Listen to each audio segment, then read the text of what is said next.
Okay, it looks like, apologize for being late. There was an accident on the freeway. We are going to get started and I believe the recording has begun. Naris, is that correct? Okay, so thank you and welcome to tonight's meeting of the County of San Diego Citizens Law Enforcement Review Board. Bonnie, can you call the roll, please? Chair Eileen Delaney. Here. And I ask that I be excused for medical reasons. There is no one in the room over 18 with me. Thank you. Vice Chair Miriam Pintar. Here. Bonnie Kink here.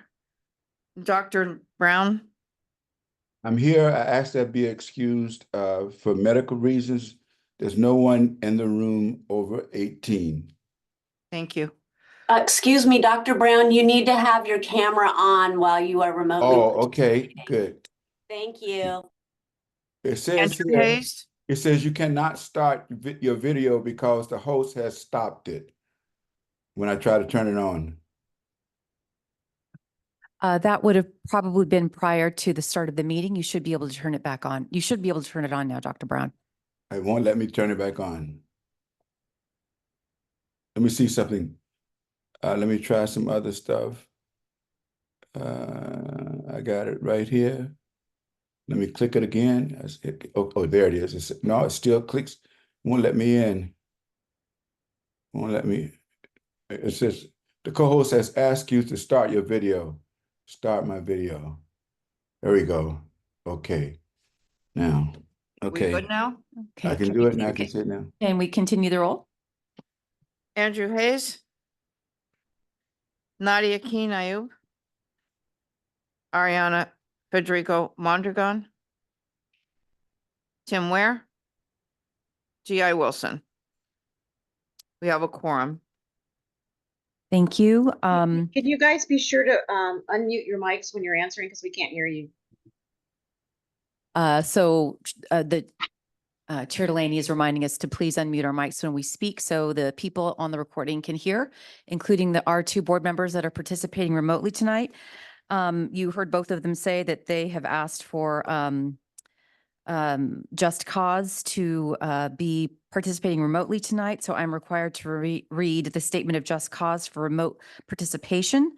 Just Cause is defined as a family, child care, or caregiving need, a contagious illness, a need related to a physical or mental disability that is not otherwise accommodated, or travel while on official CLERB business. Each member requesting remote participation shall provide a general description of the circumstances relating to their need to appear remotely, but they don't need to disclose any medical diagnosis, disability, or other confidential medical information. Did we cover that when we did the roll call, Ellen, or do we need to go back to it?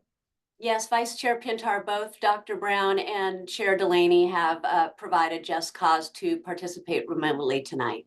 Okay, thank you. We will now go to public comments. We are going to limit public comments to 45 minutes tonight. We have 20 commenters that have already requested to speak. So we're going to stick with 2 minutes per person. I know you did. I know that's how you interpreted it, but. Okay, so we'll go to our first public speaker in public. I'm sorry, present, not online. Thank you, Vice Chair Pintar. First, we will call Yusuf Miller.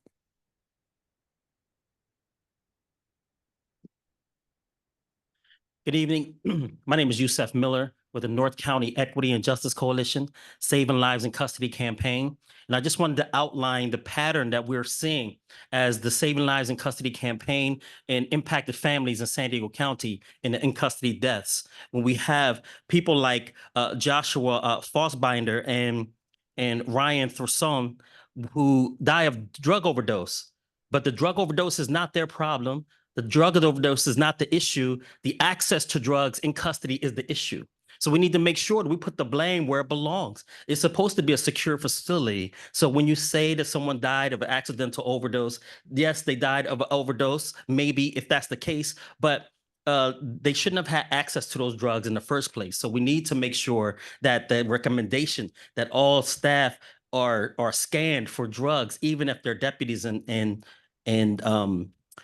deputies and staff, should be of a high priority for San Diego County. Also, when we have people like Pedro Jr. O'Malice, who should have been classified properly when he was in custody and had the proper checks to make sure that we would still have Pedro today. But because of not proper and timely checks, we don't have Pedro with us. The same issue happened with Gilbert Gill when he wasn't checked properly and on time. When we have issues where we need to look at the medical professionals, this is why we need account for medical professionals and oversight of medical professionals, because Vienna Brunello, she would still be with us if she would have gotten the proper medical care. She died of lack of oxygen to the brain, which is no CPR that they could have given her. The same as with Elisa Serna, if she would have had proper medical care, she would have had. And she shouldn't have been arrested in the first place. And is the same issue with Gilbert Gill and Omar Moreno Arroyo. Thank you.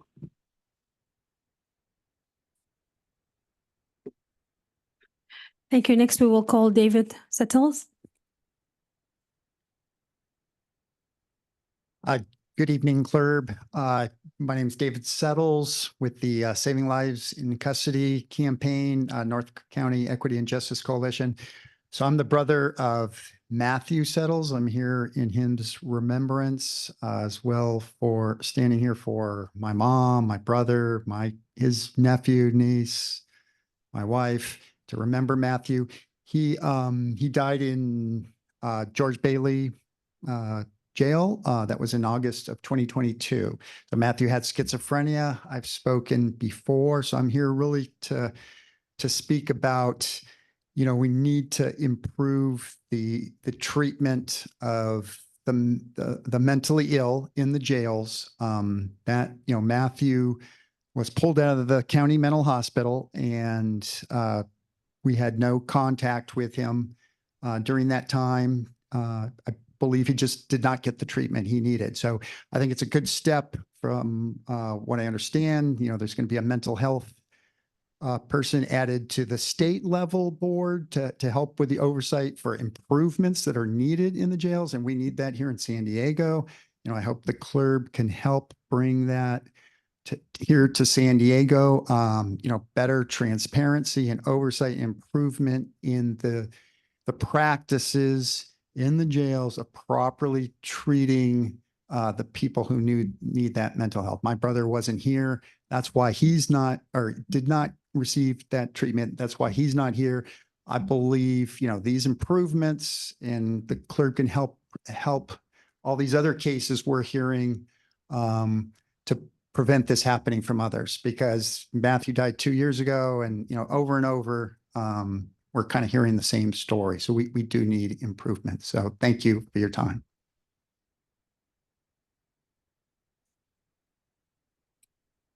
Thank you. Next, we will call Paloma Serna. My name is Paloma Serna. I'm the mother of Elisa Serna, who died November 11th, 2019 at the hands of the San Diego Sheriff deputies and their employees, the medical staff. I am with the North County Equity and Justice Coalition and the Saving Lives in Custody of California. I would like to send my condolence to the recent family whose son that died just last night at the Central Jail. We will be here for the family and will support them to get justice. In the San Diego Sheriff Department news release, Stopping Drug Smuggling in County Jail, dated April 19, 2021, the Sheriff Department received the 2020 Innovation Award from the American Jail Association for its counter drug smuggling approach. The sheriff stated that they invest in equipment and technology with specialized investigative method to promote a safer environment for individuals in custody. But in 2022, there were over 200 overdoses. In 2023, there were 25 confirmed overdoses. And in 2024, 8, in which I doubt is a true number. The Sheriff Department does not have previous years on their website I would like to know if CLERB knows if safety checks are being conducted properly. Does CLERB review the footage to check on cell checks every single time someone dies to see if the deaths could have been prevented? In the 12 months before Omar Moreno, deputies at the central jail self-reported over 600 times in which they failed to start the cell check of the floor or failed to properly log in their start time. These are the only self-reported violation of state law. These involve 374 separate instances in which deputies self-reported that they violated California state law by not starting their cell check around the floor on time. Thank you.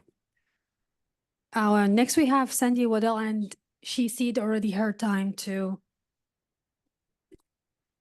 you, so you have extra. Thank you, 2 Sandy. minutes. So there is no, and also there is no way to track whether supervisors were themselves reviewing the logs of whether they were entering, if deputies were entering them into spreadsheets. The San Diego Sheriff has violated California state laws hundreds of times each year. And also too, we need to continue to press the San Diego Sheriff to scanning deputies for drugs. You know, they have all this technology, but then they do not scan their own employees, in which Ryan Thurosin and also Joshua Fossbinder were able to obtain drugs while in custody. And also too, Pedro Jr. Ornelas, the sheriff department were well aware that he was suicidal. And they even got an expert that stated to them not to place someone that's suicidal in a cell by themselves, but they continue to do that. We need to stop the genocide in the jails. We need to continue, and we will continue to fight for transparency and accountability and to hold all who's involved in our loved ones' death. So give us justice.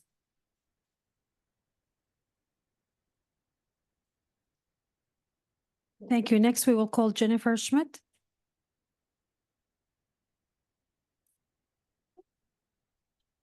Next, we will call Sabrina Whittle.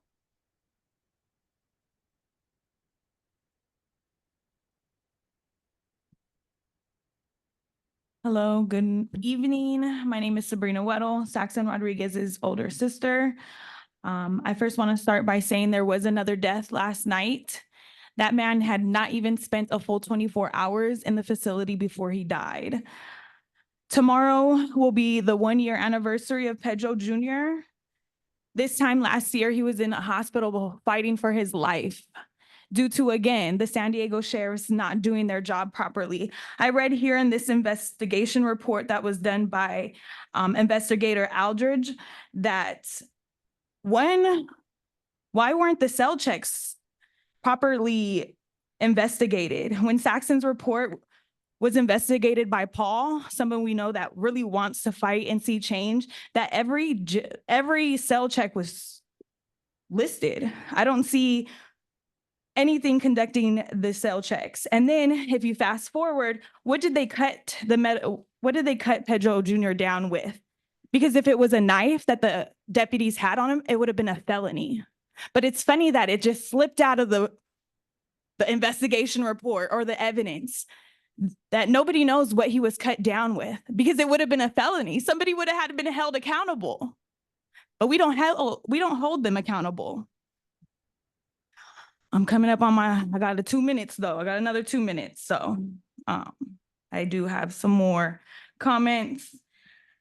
Let's see, sorry. And then like to follow up on Paloma, what she said, 12 months after 12 months before Omar's death, deputies in the central jail self-reported over 600 times in which they failed to start the cell checks of the floor or failed to properly log in their start time. These are only self-reported violations of state law. These involved 374 separate instances in which deputies self-reported that they violated California state law by not starting their cell checks.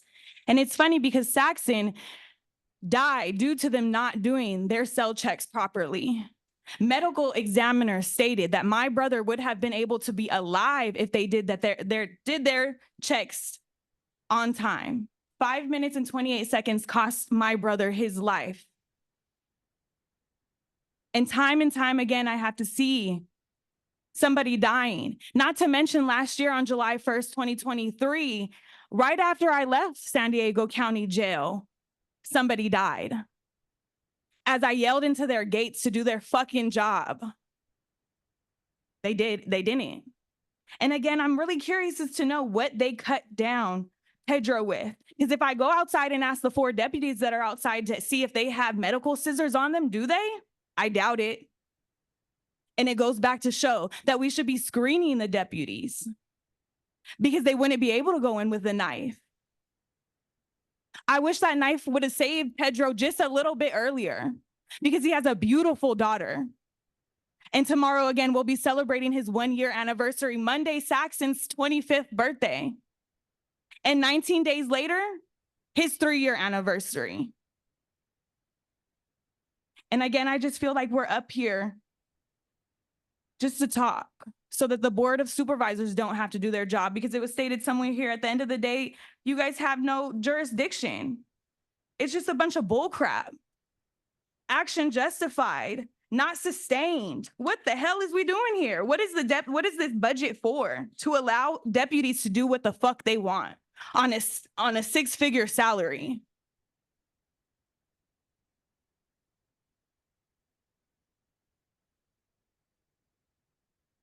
Thank you. Next, we will call Sean Kalish.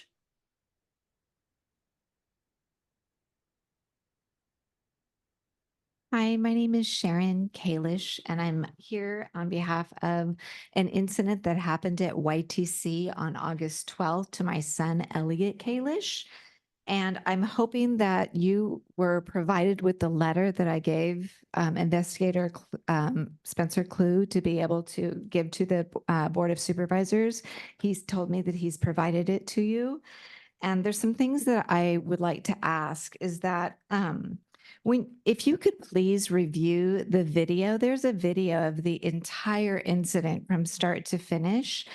And if you could view it on a standard lens rather than the round one, so you can see what happened clearer, and pay particular attention to the surprised look on his face when the officer initially grabbed him, and note that none of the other kids are doing cover.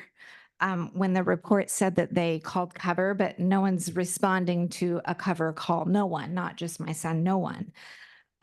If you could also note that the report said that the officer took several steps back and put a chair in front of him like he was, blocking my son, and that is not evident on the video. The other thing is that once Elliot, my son, was on the floor in prone position with his hands behind his back, there was an officer at his side that pulled his head up and smashed it on the ground.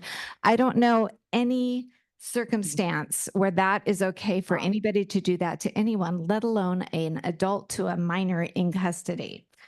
The other thing is that keeps getting ignored is that my son has autism. He has social autism. He is a client of the regional center, and it keeps being ignored. He has behaviors. Part of that is due to his autism. He doesn't pick up on social clues. He has a hard time with transitions. So when they're talking about going from a video game to meal, it's hard for him. He has a developmental disability. And it keeps getting ignored by probation, like I'm making it up. He's a client of the regional center. I'll repeat it again. My kid is someone who can get straight A's. He is not academically affected. He is affected socially, and that has been the stem of his legal problems all along. He's trying to make friends, and people are mean to him. And the kids that are, I guess the bad kids are nicer to him. I don't know. But it keeps getting ignored that he has a true disability. And so if you could please be kind enough to read my letter that when we took this to trial and the officers were asked if they were trained on any de-escalation techniques, not one of them could give an example of a strategy that they could use, not one of them. They all said they were trained to create rapport with the youth. Ms. Sharon, I'm sorry, I don't want to cut you, but your time is up. Sorry. Okay. We Thank will, you. we I will hope- review your letter. We will Okay, review your letter. please read my letter and please watch the video from start to finish. Thank you. Thank you. Next, we will call Bill Lee.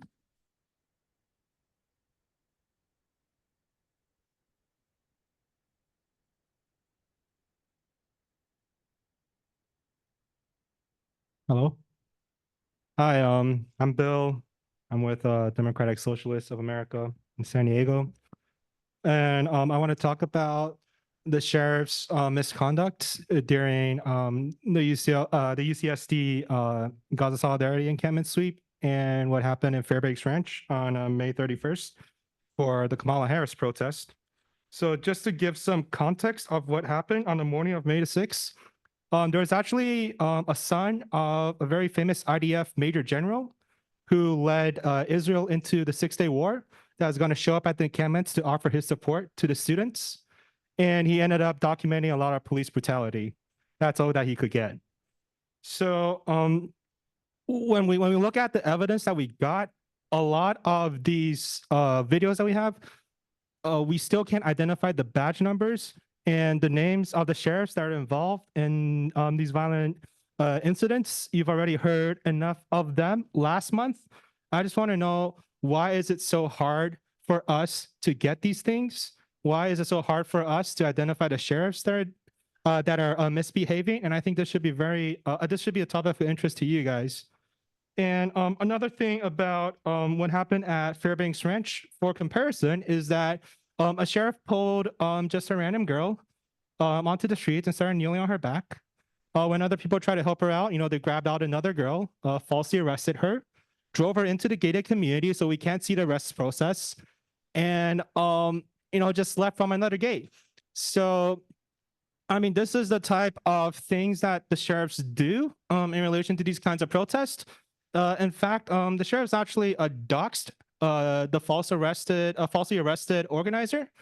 And, it just seems that, they're more than happy to, release these information instead of, their own. And you guys really need to look into that. Thanks. Thank you. Next, we will call Victoria.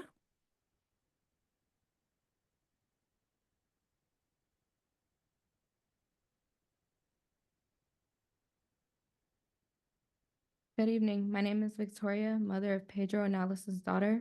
Exactly a year ago today, Pedro died in custody at the age of 27. Suicides in San Diego jail facilities are at an all-time high, becoming an epidemic. One of the problems at these facilities is that deputies do not conduct proper cell checks. They either do them every 60 minutes or in longer intervals.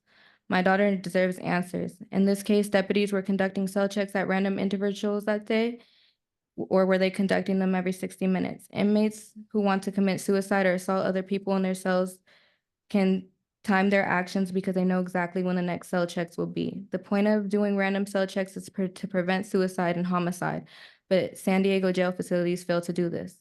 Unquestionably, if you want to make a difference and prevent more deaths, please review all footage and make sure that deputies are conducting cell checks correctly by looking into the cells that they are conducting in a timely fashion in random intervals, and not every 60 minutes on the dot. My daughter needs to know if her dad could have been saved if they had gotten to Pedro sooner. Equally important, making sure all inmate information is updated and correct, keeping flags and notations of mental health issues, suicidal/violent behavior, which can help facilities be more prompt in housing inmates correctly and monitoring them more efficiently. Additionally, I feel it's very important for medical staff and psychiatric staff to have faster response time to inmates for medical and psychiatric requests, such as evaluations, distribution of medication, and medication changes. The 72-hour window that the facilities give for the required attention can simply be too long for some, resulting in a life or death circumstances for someone struggling with mental health conditions. Pedro put in 2 requests to see psychiatric staff upon his arrival to this facility. He asked for help and he pleaded that he needed his meds and for someone to talk to. He was put to the side and wasn't a priority. With the lack of attention and negligence, he took his life that day. The medical The medical and justice system of San Diego failed him. I believe if he was assisted and given his meds and a proper care plan, he wouldn't have happened. In conclusion, life is a series of choices because most of these inmates made wrong choices doesn't make them bad people or not deserving of proper psychiatric attention or treatment. This could be your father, uncle, brother, or son. We need staff of these facilities to be punctual because essentially Victoria? their lives are in their hands. Victoria, I'm sorry, I don't want to cut you, but your time is up. Okay. Thank you so much. Next, we will call Elka.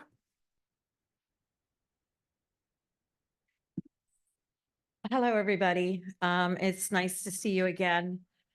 I just wish it was under different circumstances. First and foremost, what I want to say is I'm grateful to every single one of you. And there are a few of you I know, and I've seen how much you stand up for people. When people criticize how hard we worked to get a citizens review board and they are throwing hate at you, then we're never going to get anything done. And that needs to be said. You are all here for the right reasons. Anybody who criticizes you, it is out of remorse for their loss. And that's why we have to give them forgiveness. I actually was one of the witnesses to the bad behavior of the sheriff's department and the highway patrol at Fairbanks Ranch. Nobody was attacking the vice president. I'm a proud progressive Democrat. The woman was standing 4 people away from me. She stepped forward. Law enforcement pulled her into the street and shoved her. And I even have a picture of the back to protect people's, protection, and shoved her into the ground. Within that day, I got a county notice that she was being charged for, I forget the charge call, but it was basically a felony attack of the vice president's motorcade. None of that happened. There is a disappointment about genocide. 50,000 people dying is not a joke. And the way you all respected these young adults who have not been listened to, I appreciate it. And I've talked to them since, and they appreciate it too. I'm grateful I can come and talk to you about many issues. Of course, the death in the jails is a huge concern, but I can't talk twice tonight. So I did want to bring up my concern. I believe we need to suspend Kelly Martinez and do anything in our power to suspend her while we're investigating her. Thank you for your hard work. And I'm doing so at Board of Supervisors too. And I face Kelly Martinez as well. So I don't hide from people. So thank you very much. And thank you for your hard work. Thank you. Vice Chair Pinter, we will start calling the online request to speak. Yes, just really quickly before you do that, we received many online comments about the motorcade incident in Fairbanks Ranch, and a couple of people have spoken on it tonight. So I just want to make sure that folks, if you say you have a photo or if you have a video or something like that, they can be submitted to CLERB and incorporated into the investigation. I don't know if you've received any of those, Lynn, or a complaint, but I wanted to make sure people were aware of that. You'll get it tonight with a lot of words attached. Go ahead with the online commenters. So first online, Diane Serna.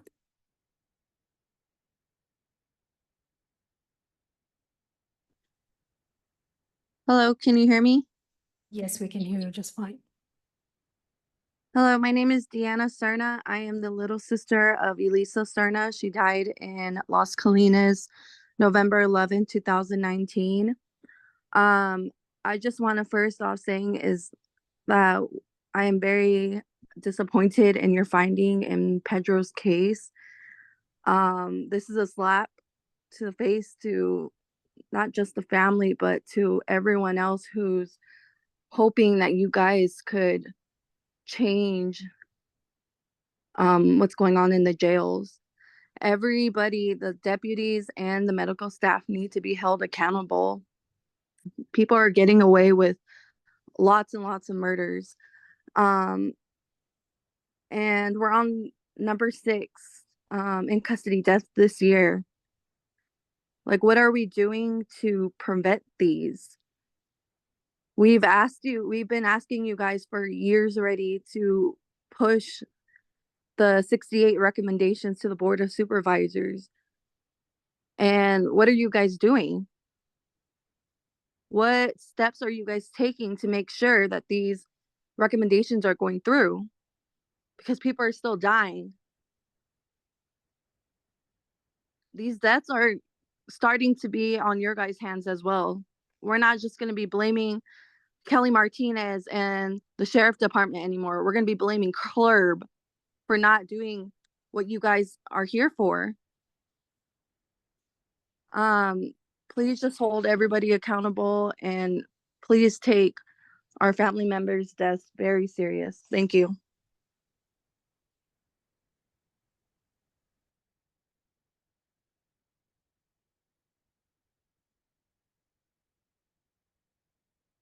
Thank you. Next, we will call Darwin Fishman.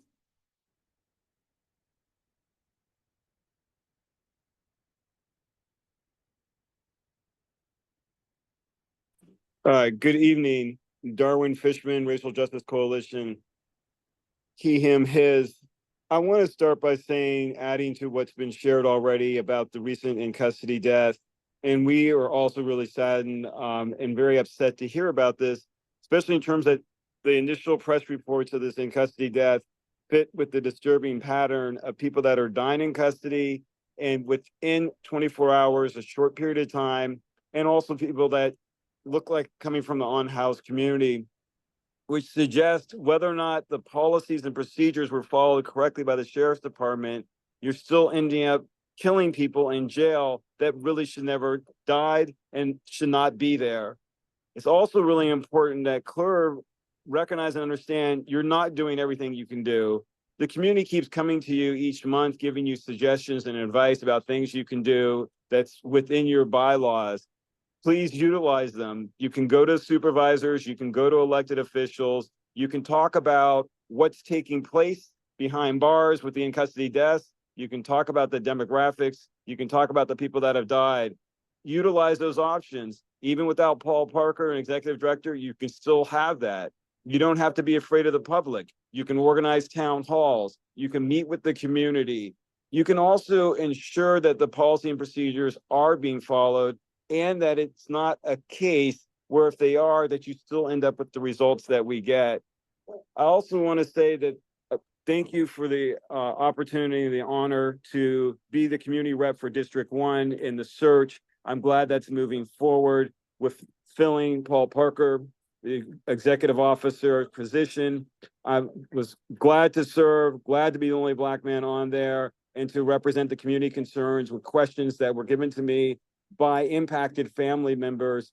And I know that that's a critical role in this process, and I'm confident that your search will result in a new executive officer that can fill those very big shoes. Thank you.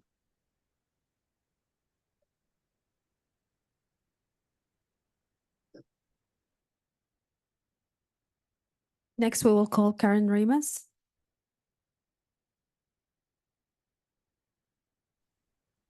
Thank you, and good evening, CLERB members.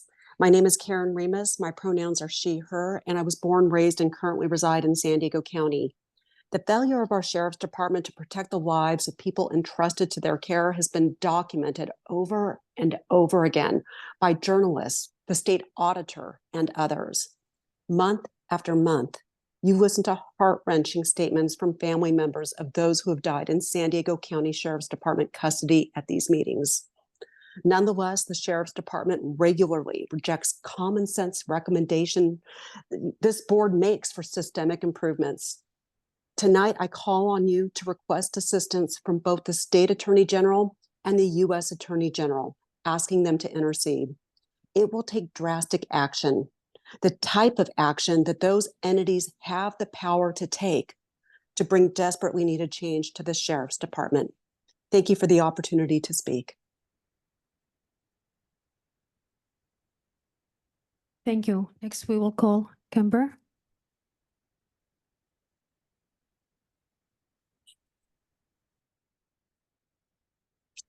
Hello, my name is Kimberly Trimble, and I'm an attorney at Singleton Schreiber who represents Roger Fossbinder, the father of Joshua Fossbinder, whose death while an inmate at San Diego Central Jail in September 2022 is on the closed session agenda this evening.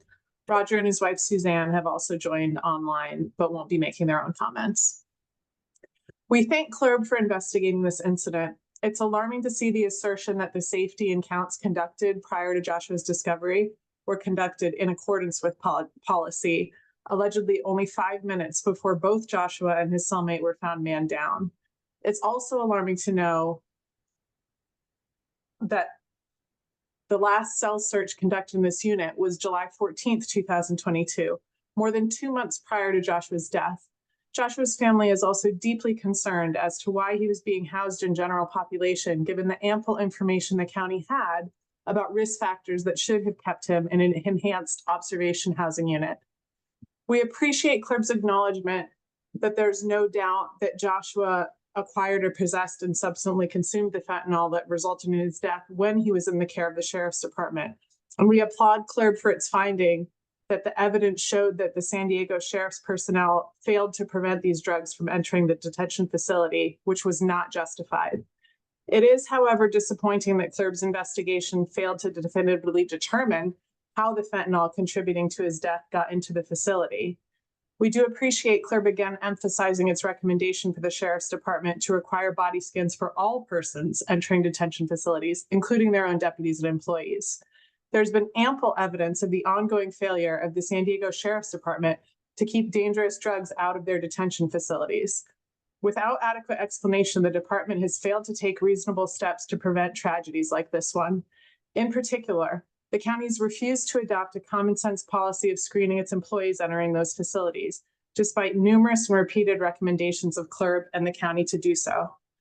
The refusal to make this simple yet meaningful change in policy is a disservice to both the individuals in their care and their families. Thank you. Kimberly, I'm sorry, I don't want to stop you, but your time is up. That's all right. Thank you for your time. Thank you. Next, we will call Alia.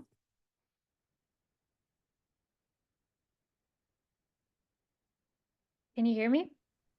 Yes, we can hear you fine. Okay. So hello, I am a student and a community member, and I am here to follow up on the in-person public comment that I made in last month's meeting, which was on May 28th regarding the UCSD Solidarity Encampment on May 6th.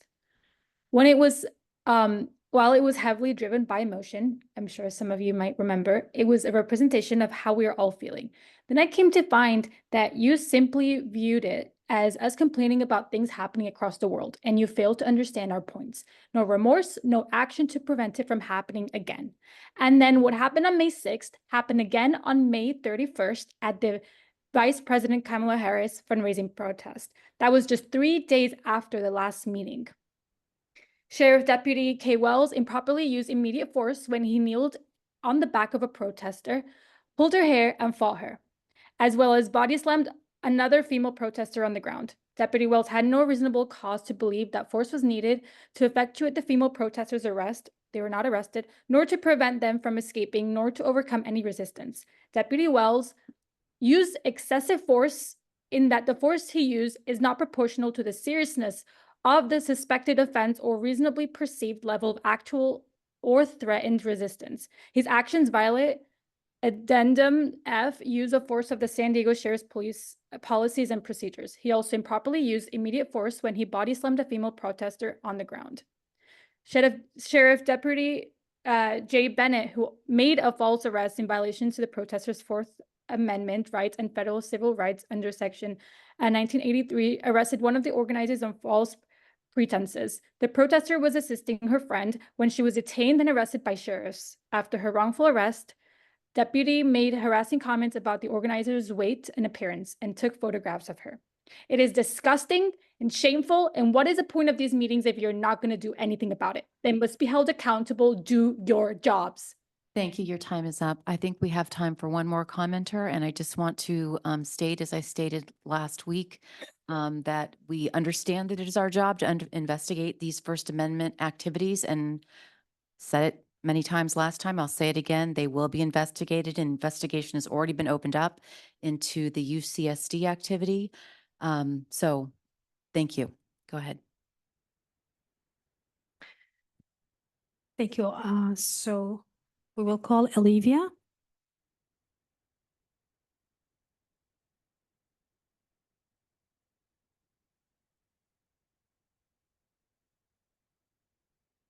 Hello. Hi, my name is Olivia. I am a San Diego County community member, and I'd like to speak on the events that occurred at the UCSD campus, as well as Fairbanks Ranch. I think it's very evident, Karen highlighted this, that CLERB does not have the ability to really change the sheriff's department as we need to. And you do need to look for outside assistance in holding these officers accountable, these deputies accountable, because they did violate constitutional rights of students, faculty, and community members, both on May 6th and May 30th. So I also really want to highlight that this is evident that it's a huge issue for the Sheriff's Department, as a report by Campaign Zero in 2016 to 2018 highlighted 1,400 use of force cases by San Diego Sheriff's Department, and they're more likely to be committed on Black, Asian, and disabled individuals. Further, SDSD has a 5.7 times higher rate of deadly force than the San Diego Police Department, as well as a higher rate of use of force than any of the 37 reporting California police departments. This is clearly above your scope of reach, and we need to reach out to attorney generals for further assistance to hold the Sheriff's Department accountable, as well as the individual deputies. I also would like to highlight that from 2022 to 2023, there was a 2% increase in use of force cases. These deputies do not have the ability to discern when they should be using use of force, and even their own policy in Amendment F of their handbook, they're breaking the rules and using batons, pepper spray, and other dangerous actions to subdue people who are just exhibiting their First Amendment right. And that is a cause to bring this to someone who can actually take action. Outside of CLERB's investigation, we need to bring this case up, because it's not okay for any deputy to revoke constitutional rights. Thank you. Thank you.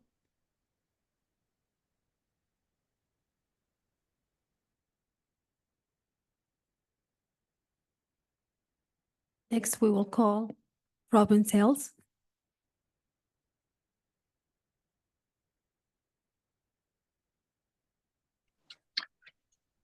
Good evening. My name is Robin Sales. I'm a retired licensed clinical social worker and chair of the San Diego County Behavioral Health Advisory Board, though I'm speaking as a member of Showing Up for Racial Justice North County. I would like the CLERB to ask themselves, how would they feel if a loved one with behavioral health issues was incarcerated and got substandard care in San Diego County jails? Elisa Serna, Saxon Rodriguez, Kevin Mills, and so many others are people who have families who love them. It is my passion to push the sheriff and county behavioral health services, which both have over $1 billion budget this year, to work together to provide basic medical and behavioral health treatment before incarceration to prevent the loss of life. While there is a movement towards providing enhanced case management 90 days prior to release from jail, I urge you to demand that these services be provided proactively to prevent further deaths in custody of people with behavioral health issues. Thank you. Thank you. And that will conclude our non-agenda public comment for tonight. If you did not get a chance to speak tonight, there is a portal available that you can submit your comments online, and they will be circulated to us. We already received before the meeting about 10 email comments, and everybody should have received them and reviewed them. And these will also be sent to us. We are limiting the public comment to 45 minutes tonight, and it was sent out on the agenda when the agenda was circulated earlier this week. We're going to move. We are moving on. We are moving on to the next item. We are moving on. Call left that you guys do not care. You check several times to see how much time people have left. Just leave. You don't care. That is not true. We are going to continue the meeting now. We are going to continue the meeting. Are you fucking kidding me? You guys don't care. to approval of the minutes. Y'all don't give a fuck. Have a motion to approve the minutes. So moved. I have a first and a second. First from motion from Mr. Ware and a second from Mr. Wilson. Okay. There is no meeting or presentation tonight. Oh, I'm sorry. We have to take a roll. Okay, so the vote on the minutes approval. Chair Eileen Delaney, I'm going to abstain since I was not there last month. I didn't hear what you said. That she's going to abstain because she wasn't there. Oh, okay. Abstain. Thank you.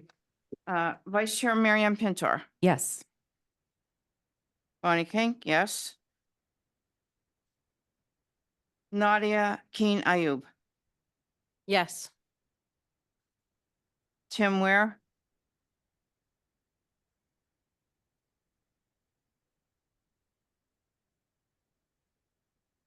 Okay. oh, All right, we will need a new motion and a second for approval of the minutes. Mr. Ware is going to rescind his motion because he was not here last week. Mr. Wilson, you're gonna, okay, and a second? Second. Okay, Mr. Brown is a second. Yes. And Ms. Kink, if you can call the roll. Chair Eileen Delaney, Abstain. Vice Chair Miriam Pintar, Yes. Secretary Bonnie King, yes. Nadia Keen Ayub, Yes. Tim Ware, Abstain. G.I. Wilson. Yes. You didn't call me? Oh, I am sorry. Dr. Brown. Yes. Okay, motion passes. We'll move to the executive officer's report. Ms. Hakak. Yes.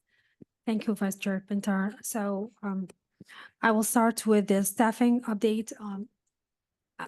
As everyone is aware, we have two openings for the special investigator, and we were successful to complete the first round of interviews. We have top 6 candidates to be interviewed, and we are scheduling the interviews for the week of July 15th. Next, we have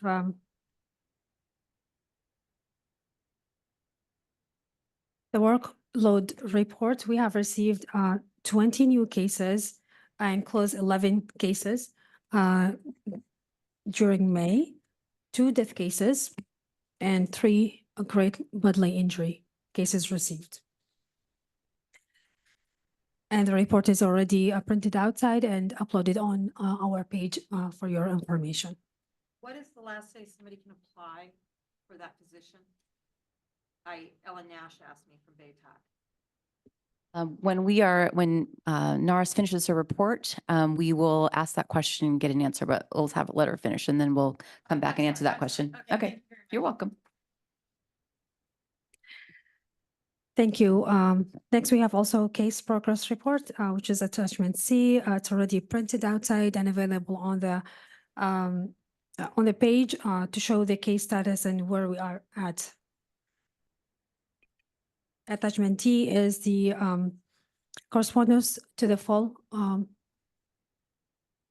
CLERB. It's already printed outside and available online. We have updates on 2 policy recommendations submitted to the Sheriff Department. We received the responses. The first one is for the language threshold. The policy was accepted by the Sheriff Department, and it's in practice as of November 1st, 2023. If anyone wants to read the full response from the Sheriff Department, it's already available outside printed for the public and also available online. The other response that we received from the Sheriff Department is regarding policy recommendation case-based 21117. The response was showing that the Sheriff Department and the deputies actually are trained to how to use the handcuffing. So the policy recommendation that we submitted is already covered in multiple training manuals that they have. If you want to read the details of this response, you can see it online, and it's also available printed outside. And then that concludes my report. Thank you. Thank you. Chair Delaney, did you have a report that you wanted to share with us tonight? I'll wait till next month. Okay. We will move on to new business update and election of CLERB officers. We created a nominating committee at our last meeting, which was 2 months ago. We didn't have a meeting last month. Mr. Wilson, you chaired the nominating committee, and can you please present the report nominating a new slate of officers? Thank you, Madam Chair. I'd like first to thank Dr. Brown. I was away on travel and he had to fill in and make a lot of this happen. I'm sorry. I'm going to pause you. I promised a member of the public that we would ask the question and get public comment on. I apologize. Sorry. There was a question about when people could apply for the position. So if you could answer that question, Doris, my apologies. Yes, sure. If I'm not mistaken, you are asking about the special investigator position? Yes. So that position was already on the website, on the county website. It was published to everyone, and it was closed actually a long time ago. And during one of the meetings, actually, I already reported that the position is open for to be filled. So can somebody still get their information in? We have a strong. It's closed. candidate. Okay, that. Yeah, it's closed. The first thing, yeah, thank you. Yes, thank you so much. And also, Ellen, Ms. Gross, do we need to take public comment on executive officer's report before we move on? Vice Chair Pintar, you do not. Okay. All right. Then now we will go from, we talked about board chair's report. Chair Delaney does not have one. She's going to wait till next week. And now we will go back to the nominating committee. My apologies. Thank you, ma'am. Okay. The nomination committee, I'd like to first thank Dr. Brown for doing a yeoman's task of work and getting everything put together in my absence. We came up with the slate. For chair, we nominated Ms. Pintar. For vice chair, we nominated Ms. Kina Yu, and for secretary, we nominated Ms. Kang. So I move that we vote and approve those nominations for the new leadership of the CLERB.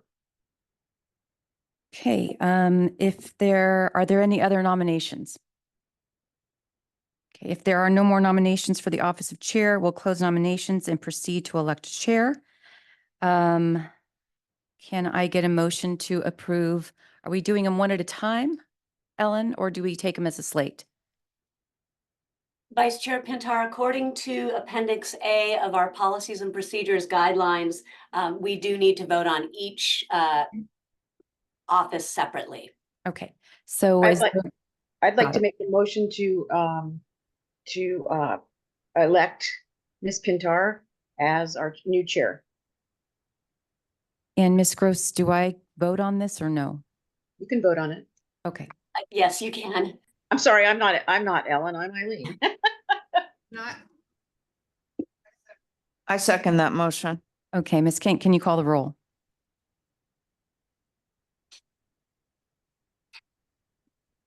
Chair Eileen Delaney, Yes.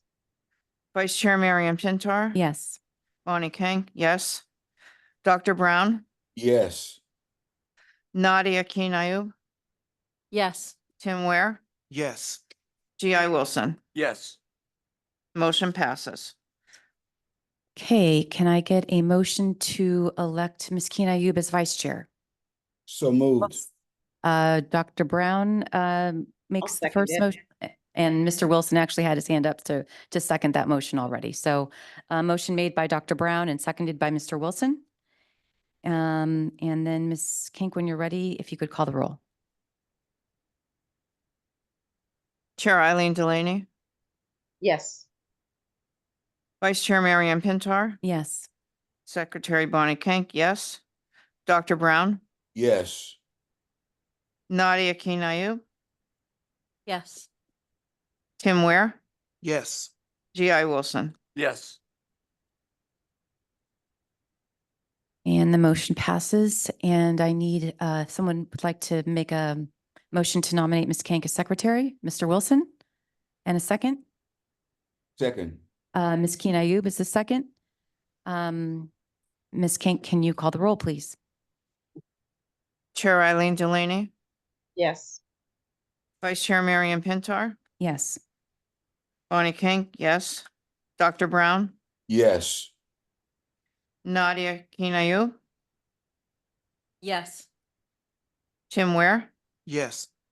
G.I. Wilson. Yes. Motion passes. Ms. Gross, do we need to take public comment on item number 8? Well, you should have probably had, if you wanted to do public comment, which is not required, it would have been beforehand. So if anyone wants to make a comment afterwards, that is fine, but otherwise it is not required. Okay. Is there any comments from the public on item number 8, which was the election of officers? No. 8? That's not the agenda. Okay. All right, we'll move on to item number 9. Item number 8, new business. I'm sorry, item number 9, unfinished business.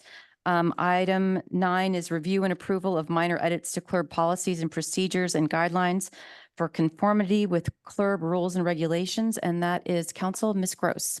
Yes, thank you, Vice Chair. Congratulations on your election to chair. This is just a very minor cleanup, as is evidenced by attachment G that you all received and is also available for the public to look at. And all I did pursuant to the board's direction at the last board meeting was to change the months for the nomination of an ad hoc for the CLERB officers and the formation and then the election from a calendar year to a fiscal year consistent with CLERB's rules and regulations. So it will go to board officers at the March meeting will be the nominating committee. The April meeting, the ad hoc committee will be appointed, and then the board elections will be done in June. And that's the total sum of the edits that were made. So I'm just asking for a motion and approval by the board. So moved. I'll second it. Hey, Ms. Kink, can you call the roll?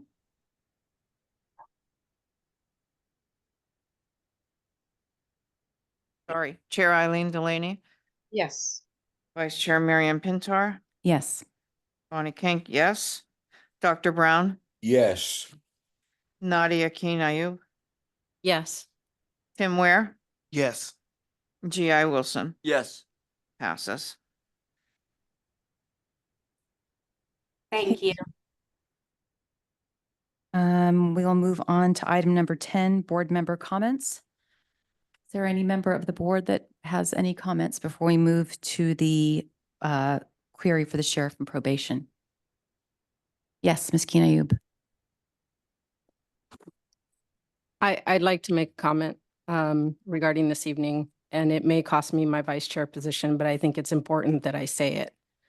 I understand your families. I cannot sympathize because I have never had something so drastic and so horrific happen to me.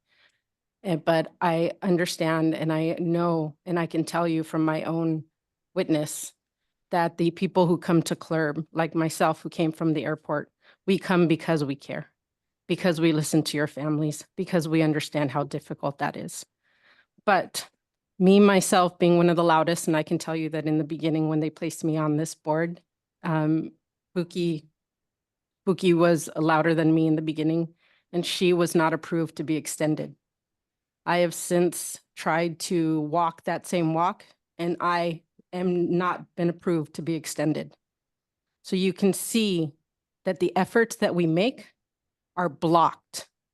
So I am telling you that the people who are up here who are doing their best to walk within the lines is because they care about your families and they want to remain on here and do the best that they can. Because some of us who step out and try to be more vocal, we get removed.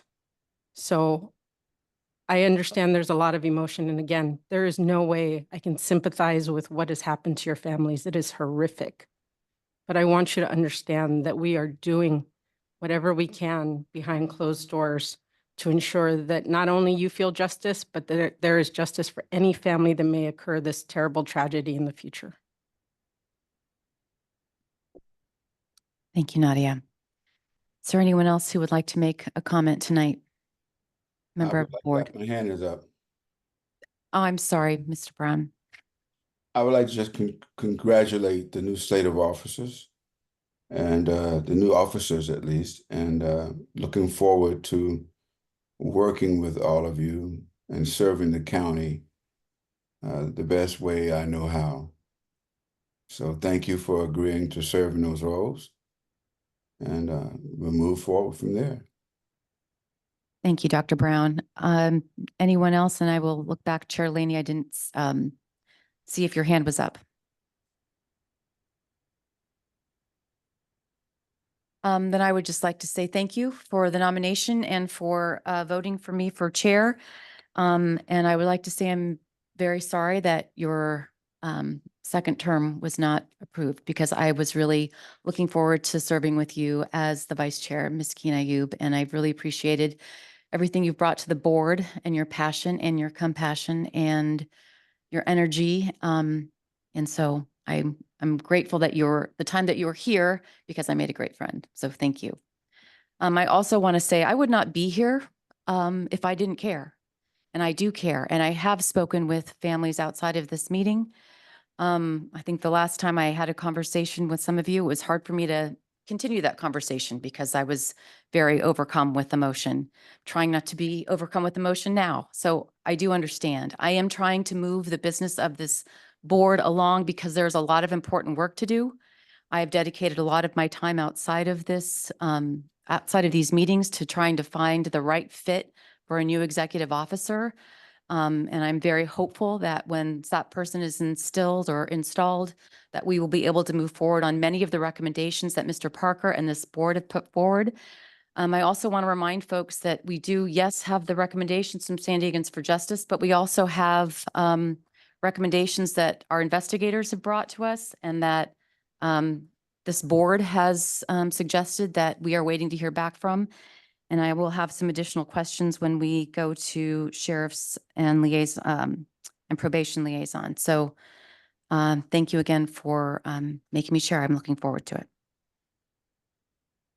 Okay, now we will go to board member query for sheriff and probation liaison. Lieutenant Perkins.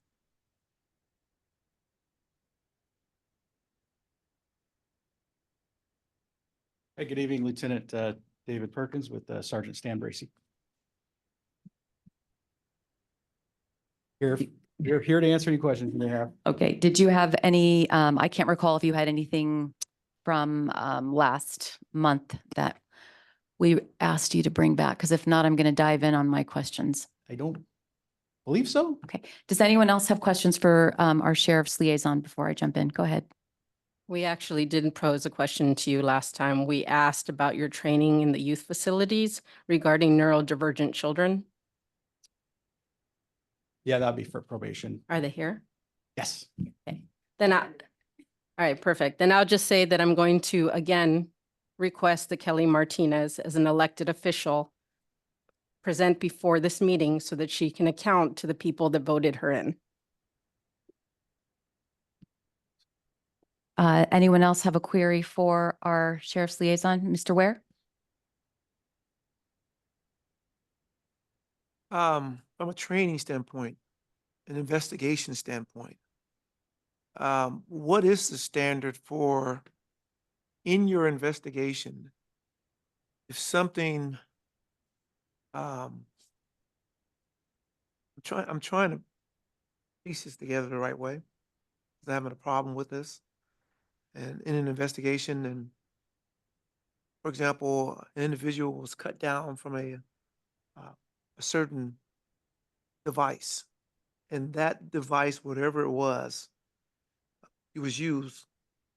Clearly, the person knows who cut it down was used and it's not turned up. What is the consequence for that? Is there a consequence for that in an investigation? In general, if there's anything that comes up that, you know, when it's brought forward from CLERB, that's something that you have questions about, then we usually will have questions about as well, and we'll look into the matter. So in a general sense, every case is different. So if there's something that's, you know, we feel that's not being answered, then we certainly will look into it and try to find out what the answer is. So does the investigation have to happen if CLERB says something, or would you guys, from an internal standpoint, say to yourself, something's not right here? This person needs to answer that. And if he doesn't answer it or she doesn't answer it, this is the consequence. So I can tell you that every single CLERB finding is provided to the sheriff's department and is provided to the command of the involved incident. And these are all reviewed by our command staff. They're reviewed by my office. And if there's anything in there that we feel has been answered or that's concerning, we will definitely look into it. And that's part of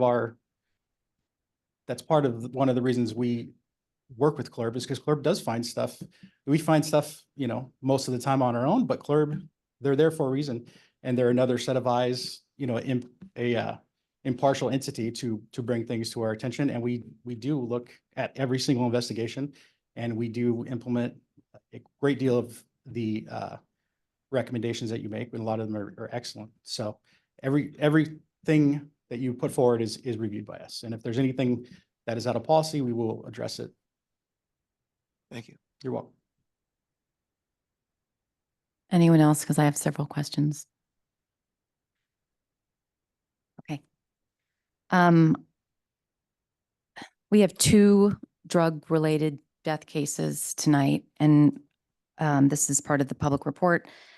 There are 2 outstanding recommendations from CLERB related to scanning and checking all people coming into the jails when they're going back and forth to court, for example, and we have not received a response on those. Can you tell me when we might get a response on those? Because we need a response, and if the recommendations that we've made are not going to be adopted, I would like to know what the sheriff's department will do in addition to what's already being done. I'll try to get back to you on that specific. And you know, their cases go on continuously throughout the year, but I know we didn't get actual letters of the recommendations all at once. So we have about, I think, 30 that we're working on right now. So I will look into that particular one for you and get back to you. Is it possible to prioritize the recommendations that are related to drugs entering the jail? I will definitely do my best to look into that, and if we can make that happen, I will prioritize it. As far as some of the other stuff is actively being worked on, and you know, when we provide information on some of those policies, some of that stuff will be coming in the near future. But we're always actively working on, you know, policy updates and practice updates constantly. I have a question about the training for the body scanners. Can you tell us who's trained to observe the body scanners, and what does that training look like? And are only trained personnel assigned to reviewing the scans? Yeah, so I'm just going to give you generalities of my knowledge of the body scanner program, but you can't run the body scanner unless you've been trained in the use of it. We typically have deputies on our CNIT teams that they're the ones that specialize in narcotic interdiction, that they're the ones that we try to assign to those machines because they're the ones that have the most experience behind the machine. So you can't use the machine unless you're trained on it. And we try to put people in those specialized positions that use the machine on a regular basis that have the most experience with it to run those machines. And are IPs required to be scanned when they return from court? They're not, right? We don't scan 100% of IPs coming back from court, but we do scan people coming back from court, and we do other various searches of people coming back from court. And during the training, there's recommended policy procedures for scanning. And but at least according to what I read this week, some things are recommended but not required. Can you give us an example of things that would be recommended and not required? It had to do with how people are standing, placed. If something's recommended by the scanning company because it provides a better scan, why is it not required? I think so maybe you might be referring to the way people stand within the scanner. Well, first of all, yes. So why is it recommended that they stand a certain way when they're in the Yeah. scanner? So my understanding is there's basically two types of machines that we use. One is an older technology, one is a newer technology. I believe one of the recommendations is when you're standing the machine to place the incarcerated person so they're facing it front to back. And my understanding is the intent behind that is when you're standing front to back, it's less body mass for the scanner to scan through versus if you're sideways, it's more mass for it to go through, right? And then I believe the other part of that is the recommendation is that the incarcerated person look straight ahead or look up. And my understanding is the reason for that is the original technology we had, the way the scanner worked was it scanned an image from the bottom up. So if someone's like looking down, it probably didn't provide as good of an image. And I believe the newer machines have a different technology that scans, continually scans, starts at the bottom and then continually goes up through the whole body. So if someone's looking down on that one or not looking straight ahead, that doesn't really affect the image like the other technology. If that makes sense. So if that's the recommendation, because it provides a better scan, why isn't it required? So if they're using the newer technology, then that doesn't really come into play because the newer technology the scan goes at the bottom, it goes all the way up. Whether you're looking down or you're looking up, it's going to give the same scan. If you're using the older machine, that would more come into play. So it has to do with the machine that you're using. Typically. And that's the ideal thing. Everything is case by case. If someone is intoxicated or if someone's not cooperative or if they might have a possible, injury where they can't lift up their neck, everything's a case by case basis and I'd have to know the specific case for that. Ms. Kink? If they're not cooperative, what happens? Well, we can't physically force someone to get a scan, right? But obviously we have other means if someone's not cooperative and we think it's because they're trying to conceal contraband things, then we have things like contraband watch where, they're isolated in a cell and, and see if they're possibly concealing any contraband, that's in their body and wait till they pass it. If there's probable cause to believe, that they might have something, concealed in their body, if there's probable cause, we can also obtain, we can obtain a warrant for an X-ray, which we try to, there's a lot of various means, but we try to go the least resistant amount where we try to get the voluntary cooperation.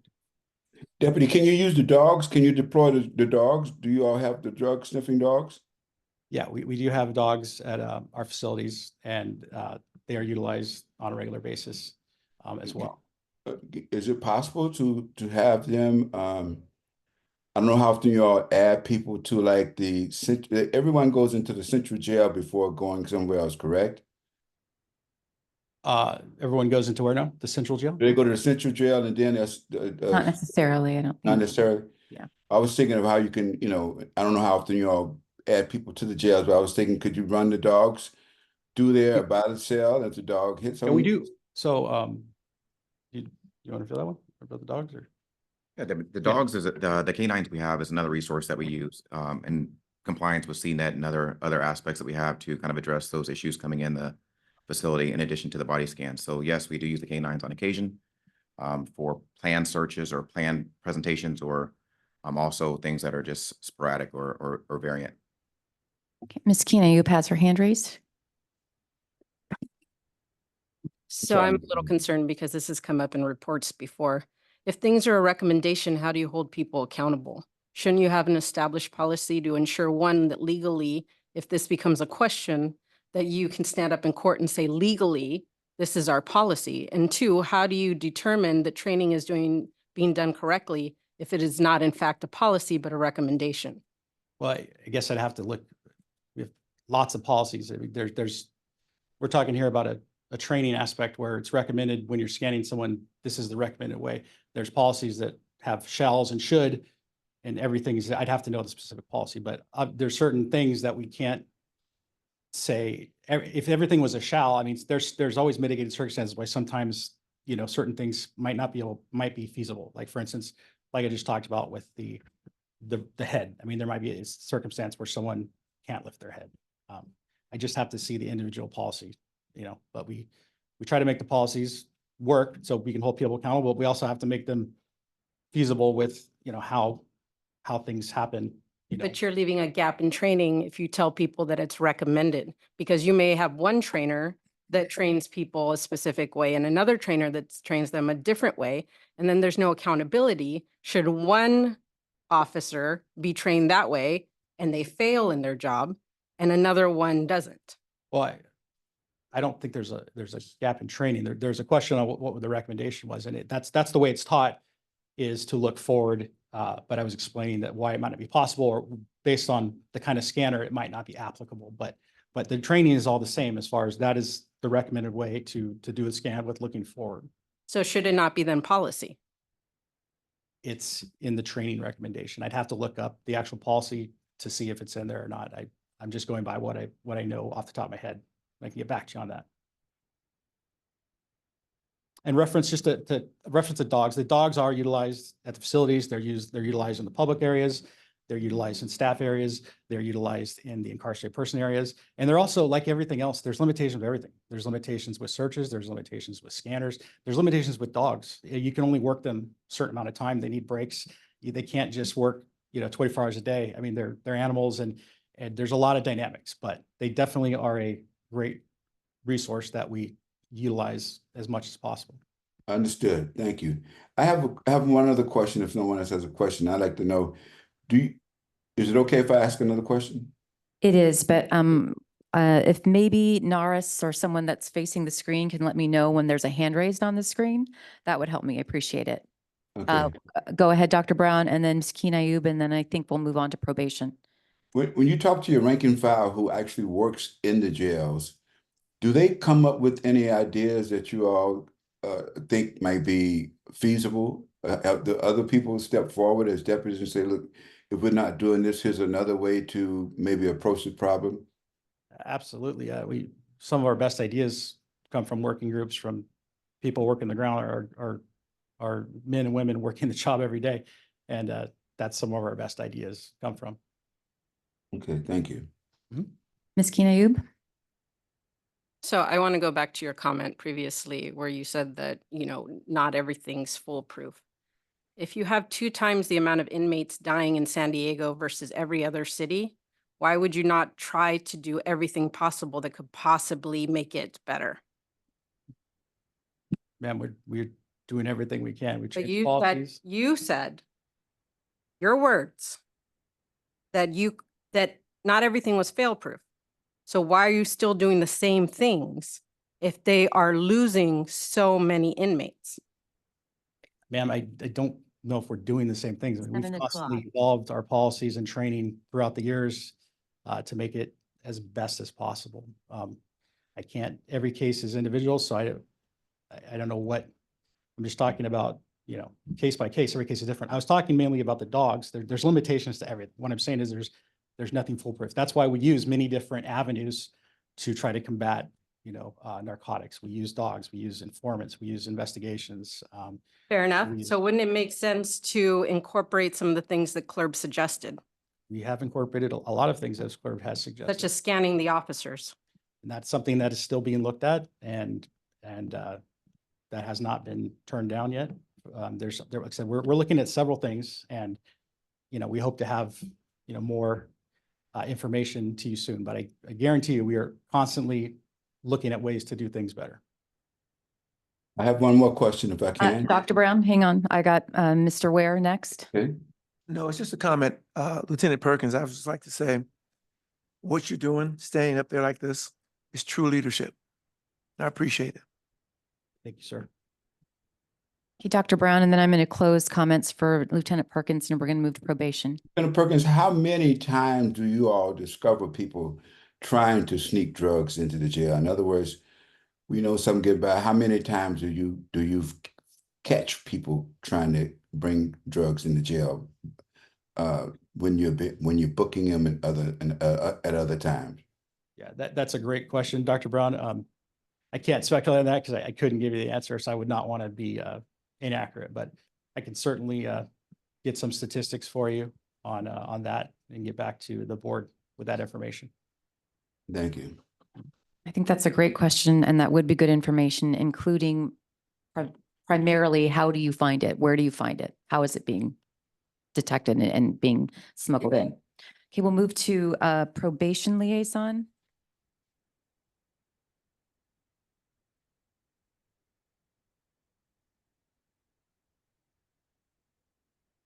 Hi, I'm Supervisor Layton with probation. Thank you for being here. I don't believe there was any follow-up from anything from last month, so I'm going to move straight to Ms. Keena-Yoob's question from earlier. Did you hear my question? I did, and we were planning, and we have a couple other things that there was follow-up. So regarding neurodivergent youth, correct? Okay, so we do attend training on that. We are working with our training coordinator, and we're still reviewing all of the curriculum. What we're running into is we don't have a lot of classes labeled neurodivergent youth training and how to deal with them.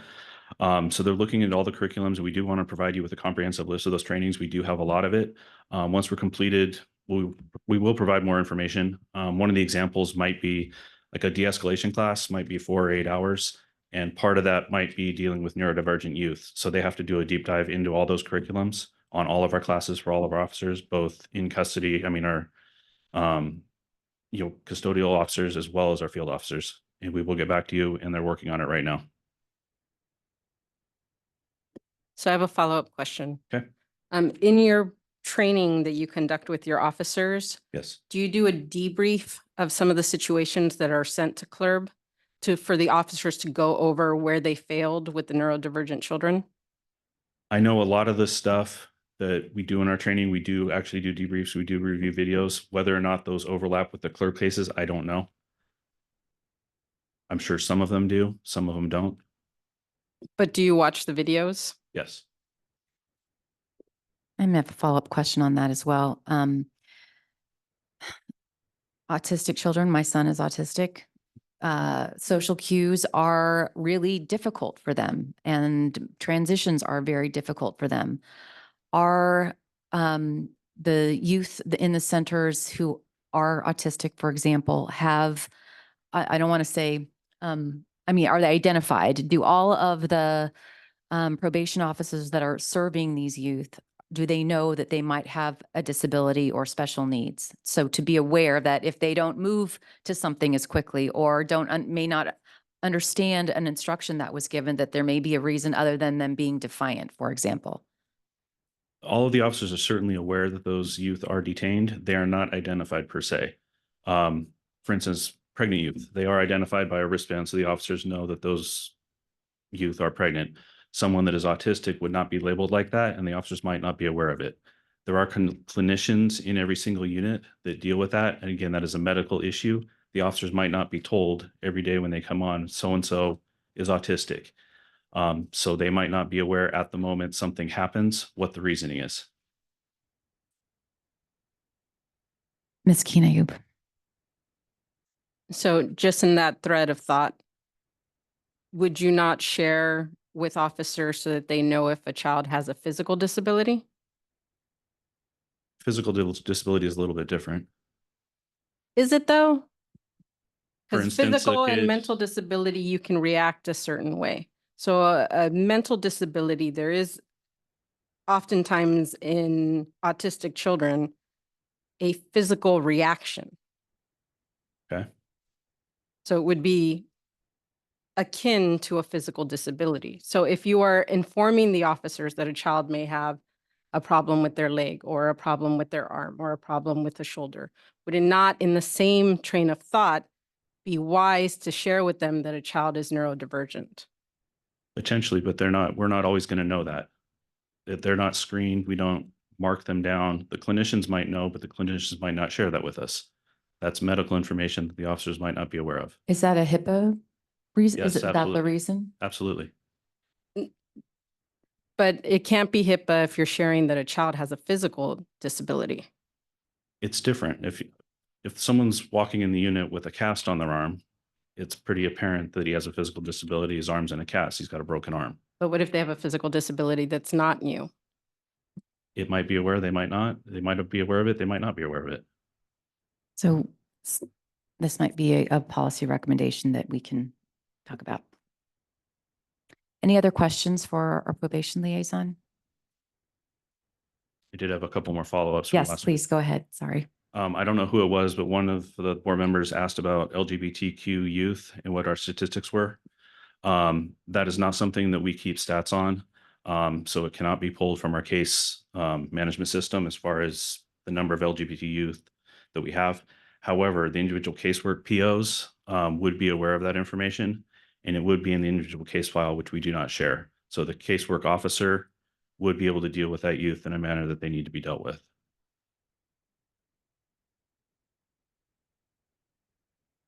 Okay. Thank you. Did you have anything else? Yeah, there was one other Okay. thing, just more as a follow-up. I think it was from Dr. Brown. Last month, he asked about some charges and what youth are detained for what charges. I have some of that information, but I have some follow-up from Dr. Brown as well, for questions for him. The information that we do have, we do not break it down by individual charges, and I'll give you the reasons in a second, but what we do have is our overall crime rate. All of our population is 95% felons and 5% misdemeanors. As far as crimes against person, which is how we have it broken down, 97% of those are felonies and 3% are misdemeanors. And then crimes against property are broken down 91% felonies and 9% misdemeanors. And the follow-up that I was hoping to get from Dr. Brown as far as exactly what he's looking for, the difference in charges is someone that might be arrested on 5 or 6 different charges. Those charges, every time they go to court, they might change. And there's a difference between when they're arrested and when they're convicted. There's a difference between those youth that when they were pre-adjudicated and post-adjudication, what charges they have. So those change. It's a moving target. And our analysts, in order to pull the information that he's requesting, we need to know exactly what he's looking for. May I comment? I was just asking the youth by demographics, how many youth, African American, how many, and the charges they have, other cultures, and I was just looking for that data, but that's not available, you're saying? Am I correct? Not broken down how you're asking, no. I can go back and I can talk with our analysts and see if we can try and pull something close. We do not stat all of our stuff like that. I apologize. I'll find a way to frame that question for you and get back to you to get that data. Okay. Thank you very much for your help. Thank you, Dr. Brown. We will move to public comment on the sheriff and liaison reports. If anyone would like, member of the public would like to comment. Mrs. Serna. Thank you, once again, and I do appreciate, I was really impressed that the probation came back with, answers. I was very shocked because I know every time we ask the sheriff department for, follow-up or anything else, and they never know. I would like for them to take notes and really take serious with the things that we are asking. The same way that I believe that Kelly Martinez, she thinks she got away by not being deposed with the case, but her attorney stated that she really don't know what's going on in her department.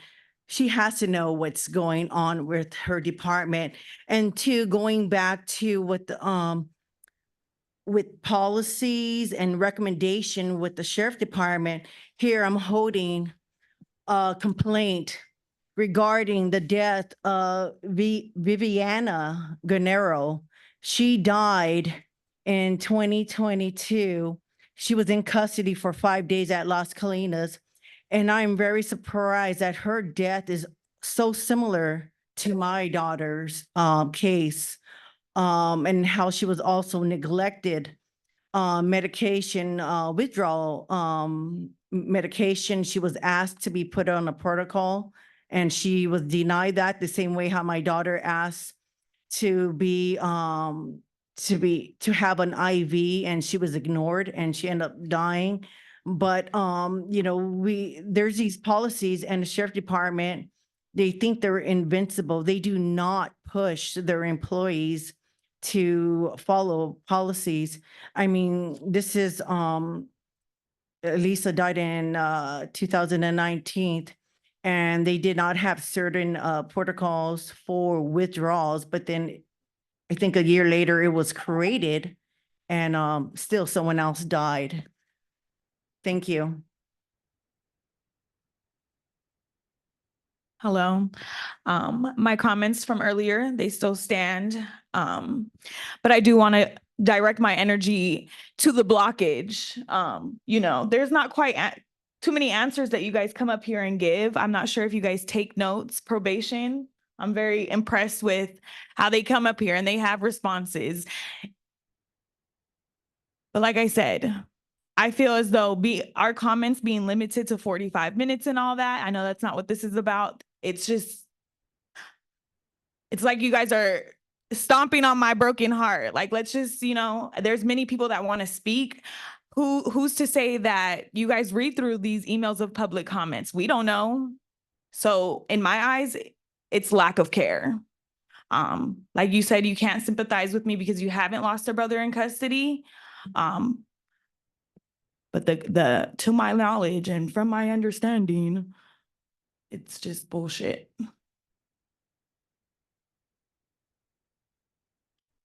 Any other comments from the public, either in person or online? On item 11. Yes, we have one Okay. online.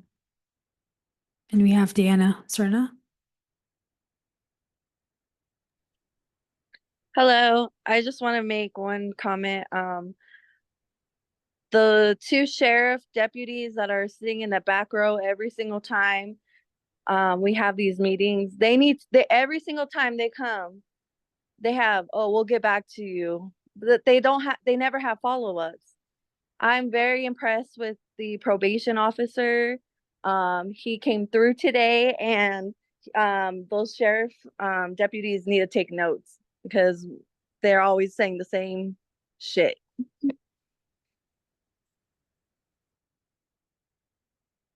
Okay, that will conclude public comment on item number 11. And Ms. Gross, if you could. Chair. Yes. Chair Pintar, we have one more I'm online. sorry. Okay. Next, we will have Kimberly. Hello, this is Kimberly Trimble. I'm just responding to the sheriff's comment when asked earlier about the consideration of the recommendation by CLERB to scan their deputies on entering detention facilities. And the sheriff's representative said that no decision had been made on that. They hadn't denied it yet. And I just want to point out that CLERB first made this recommendation in August 2022, and it was rejected.